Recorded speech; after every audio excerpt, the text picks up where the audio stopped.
is going on with our children? We've seen a significant rise in our number of behavioral health and mental health patients that we see in the emergency department.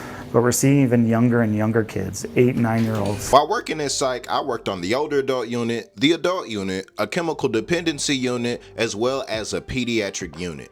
And I'm not gonna lie, the saddest unit will always be the kids unit, because a lot of their circumstances aren't their fault.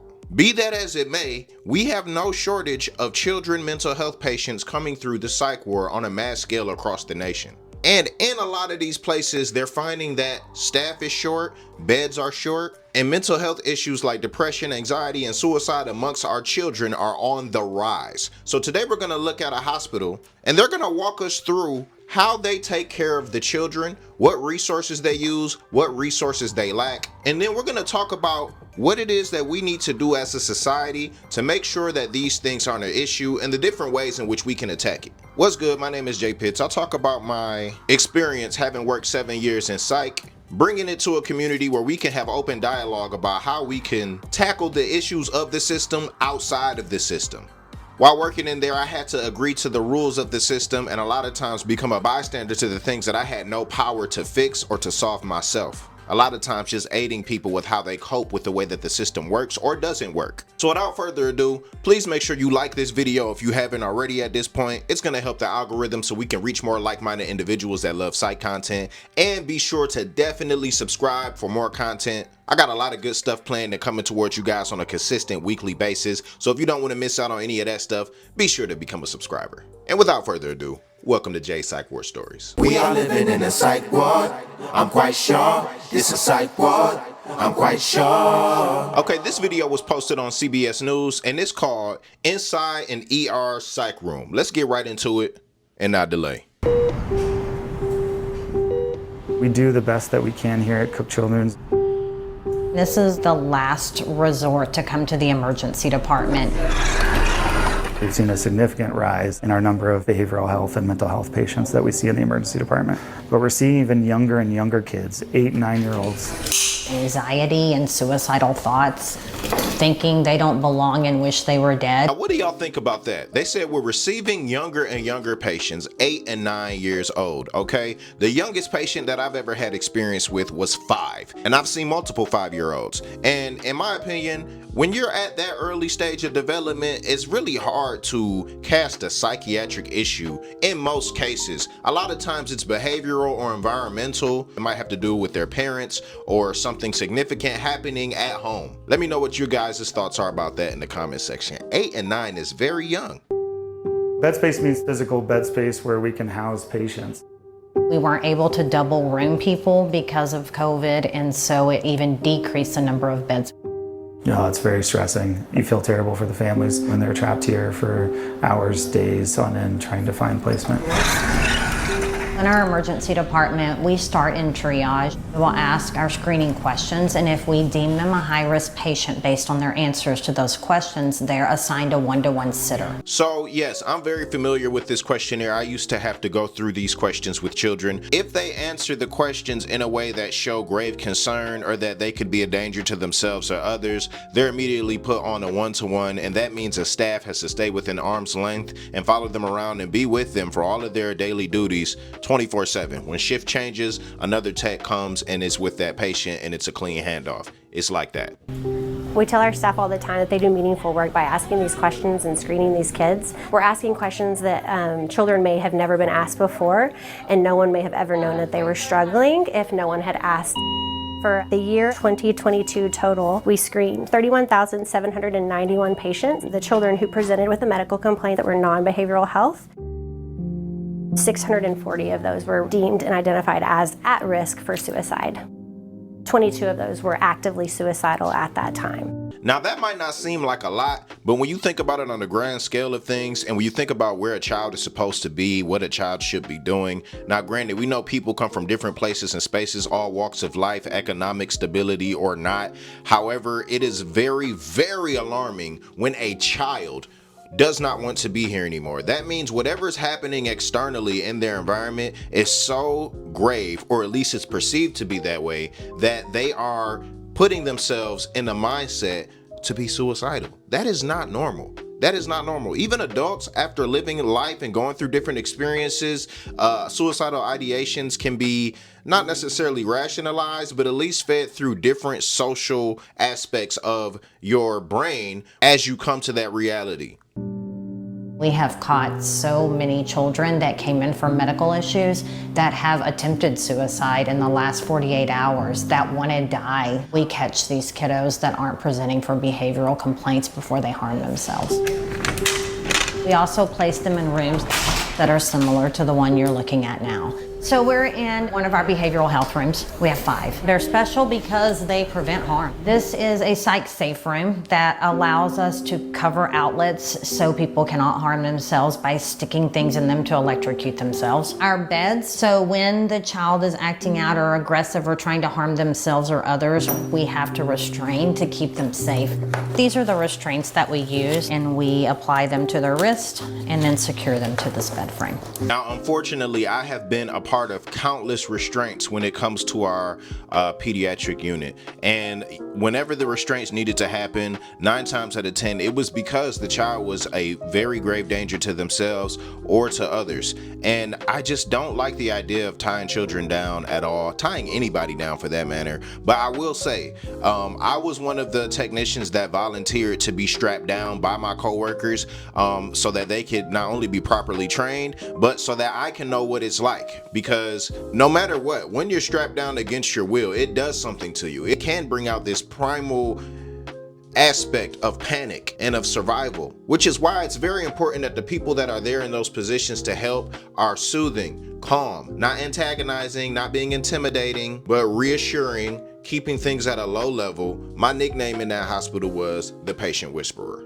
Because at the end of the day, a lot of the times where people are getting up and up and up, it's not going to help them if you decide to get aggressive with them. What's actually going to help is to counteract that with calmness, with peace, and allow them to realize, okay, if somebody can be calm in the midst of a situation that I'm seeing as frantic, perhaps it doesn't have to be that way. And a lot of times people ended up turning the other cheek, avoiding what could easily be an injection to calm them down, being restrained, or them hurting themselves or others in a way that they can't take back. Very meaningful work. We have covered plumbing.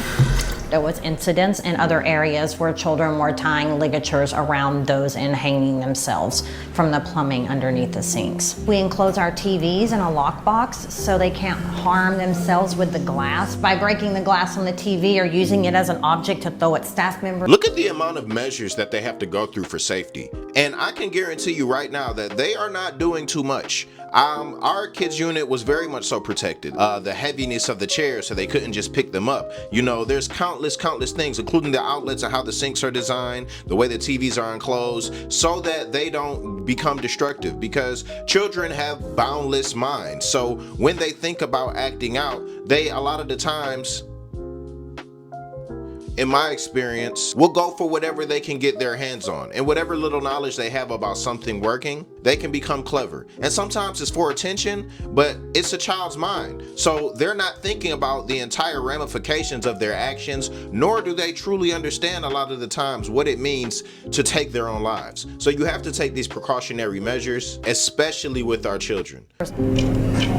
We have 8 behavioral health rooms in patient psychiatric unit. So our average length of stay for an ED patient is 3 hours. For behavioral health patients to be admitted or transferred, it's somewhere between 7 and 9 hours. We've had length of stays over 36 hours in this room, waiting to try to find some place to accept a transfer because they're all full. It's not always enough. So it's not always enough. We could use probably another 5 rooms. Fortunately, we have to admit them to our medical side if we don't feel that they're safe to go home and we don't have a safe place for them to go. That again ties up a medical bed. It further stresses the medical system even more when we don't have the appropriate place to help these kids get to. You can see the anguish on these parents' face, that they feel like that they're exhausting every resource that they have, and then they end up here and we try to do the best we can, but it's not that slam dunk answer that they really want. We're fortunate in here that our hospitalist group has agreed to help these kids out of the emergency department and keep them up on the medical floor so that they're not down here for days and days waiting on a bed. Other places, unfortunately, they don't have that luxury, and so they will keep kids in the ER for days and days, which is never the right thing. No one should ever be in an ER longer than a few hours.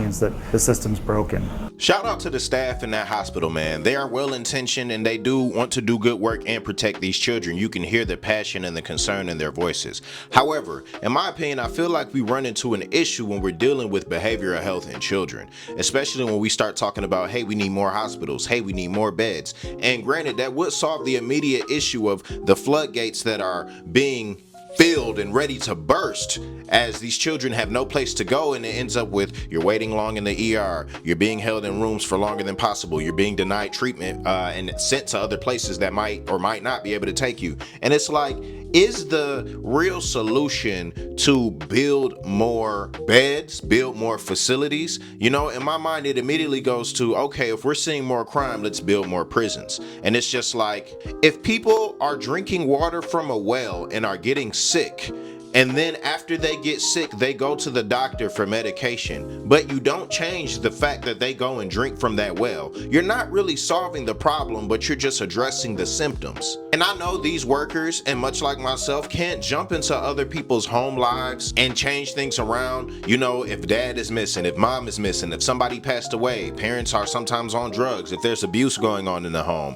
You know, there could be a myriad of issues. Bullying's a big issue. There are a lot of systems that are broken. If we even think about our education system that hasn't been changed since the 50s, that was supposed to be built around adults working for 8 hours out of the day, children at school getting well educated and well looked after by well-to-do teachers while the parents are at work, and then they're able to come home, be with a whole family, and able to get the things in which they need, not only for their development, but for them to become contributing members to society in the future. That system is completely broken. I've run mentorship programs in schools in Detroit, and when I go inside these schools, they're still using some of the same textbooks that I was using when I was in the 7th grade. I'm 30. That's a problem.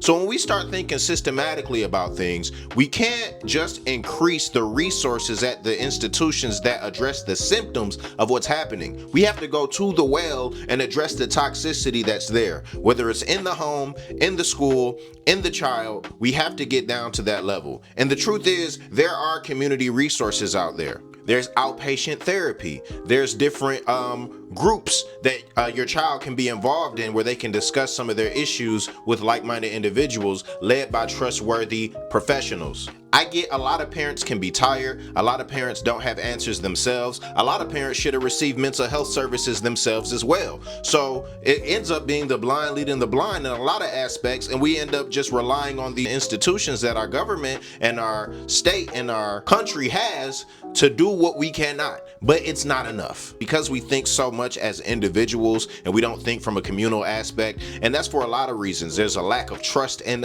society. There's a lack of, think about everything that goes on. I tend to stay away from gigantic crowds for obvious reasons, and it's not a fear mindset, it's just the reality we live in this nation. There's trauma everywhere, but I would like to hear you guys' ideas on the ways that we can address it, whether within the system or outside of the system. What are some things that you've done that have worked for your children, that you've seen work for other people's children, and what suggestions do you have for how we can make our system better and how we can address the well rather than the symptoms of the toxic water of the well? Because I think that's where the true answers lie. Perhaps there's other solutions. That's just my brain. Let's put it to the community. Let me know what you think in the comment section. Again, thank you guys so much for watching this video and rocking with me. Make sure you leave a like and make sure you subscribe for more content like this. Appreciate y'all once again, and I'll see y'all in another video.